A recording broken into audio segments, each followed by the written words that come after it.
we work to craft a solution for this very unique circumstance we are facing today. Without question, deepening ties with Taiwan and its vibrant democracy is in our nation's best interest. More than 90% of the world's most advanced memory chips, used in everything from digital devices to AI, enabled data centers to cutting-edge defense technology, are produced in Taiwan.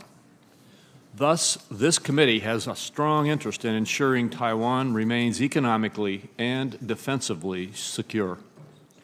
This summer, the Senate demonstrated support for Taiwan by unanimously passing legislation that I co-led with the chairman, approving the first trade agreement signed under the US-Taiwan Initiative on 21st century trade.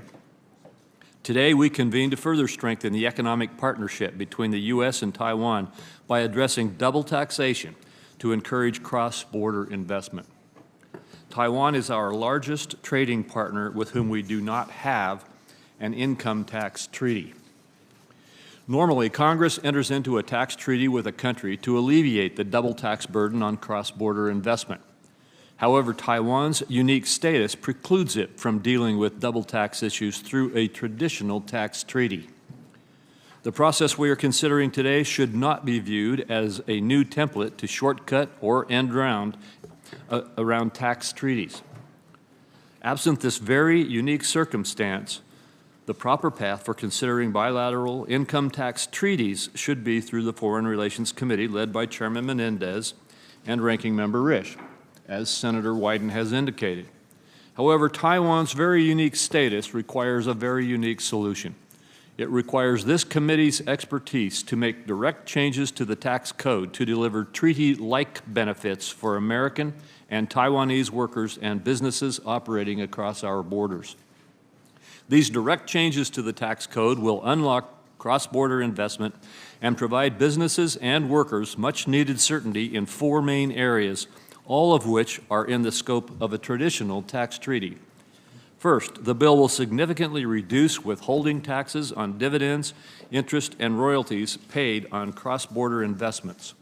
According to a 2020 survey by the American Institute in Taiwan, almost 4 out of 5 Taiwanese companies with a U.S. presence consider the current 30% dividend withholding tax to be a considerable factor preventing additional U.S. investment. These additional investments are especially crucial in our ability to enhance our onshoring capabilities for advanced manufacturing. Over the past few years, supply chain shortages and surge in demand for computing power have highlighted the critical importance of Taiwan's semiconductor industry to the basic functioning of products we rely on for everyday life. While those additional investments by established chip makers will bolster our economic and national security, those larger companies cannot operate in isolation. They rely on a large network of small and medium-sized suppliers. The second part of the bill, applying permanent establishment rules to create a higher threshold for taxation in the source country, would reduce barriers for smaller and mid-sized Taiwanese companies to conduct certain activities in the U.S., fortifying our domestic supply chains. This bill not only encourages business cross-border investment, it also provides relief and certainty for workers. For Taiwanese workers performing services in the U.S., this bill provides they can spend up to half a year in the U.S. before subjecting their wages to U.S. income tax, encouraging those workers to invest more time in U.S. operations. Finally, to provide additional clarity, the bill offers a set of tiebreaker rules to ensure workers who are residents of both the United States and Taiwan are not double taxed on their income. Importantly, all of these items are subject to reciprocity.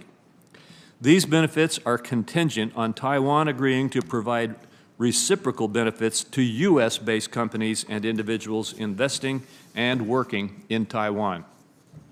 While foreign direct investment from Taiwan into the U.S. has surged over the last few years, Taiwan is also a key destination for U.S. exports. Last month back home, I heard firsthand how Taiwan is a critical ally for Idaho businesses. Taiwan is the second largest export destination for Idaho products, increasing by 16% from 2021 to 2022. And 70% of those exports involve electrical equipment and machinery.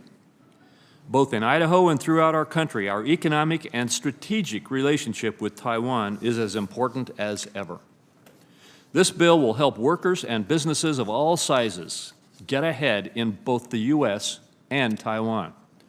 Again, thank you, Mr. Chairman, and all of the members of this committee for their hard work and support to strengthen our long-term partnership with Taiwan. I also thank and recognize the staff of the Joint Committee on Taxation for their tireless work. The Finance Committee cannot properly function without JCT's technical expertise. So thank you to Tom Bartold, JCT's Chief of Staff, who is with us today, and to the policy staff at JCT who helped all the finance members prepare for today's markup. Christine Roth, Jared Herman, Jeff Arbite, Carol Wang, and Chia Chang, and many others who worked behind the scenes. Your hard work over the past few months is greatly valued and played an indispensable role in making this markup possible. Once the Finance Committee reports this bill, I look forward to continue working with Senators Menendez and Risch and their colleagues on the Foreign Relations Committee on this issue. I'm encouraged by recent progress we've made and confident we'll be able to find an appropriate path forward for each committee. Thank you, Mr. Chairman, and I yield back. Well said, Senator Crapo, and we look forward to working with every member on both sides to get this done quickly. Do other members wish to make opening statements? Senator Cardin. I do. Go here and then you.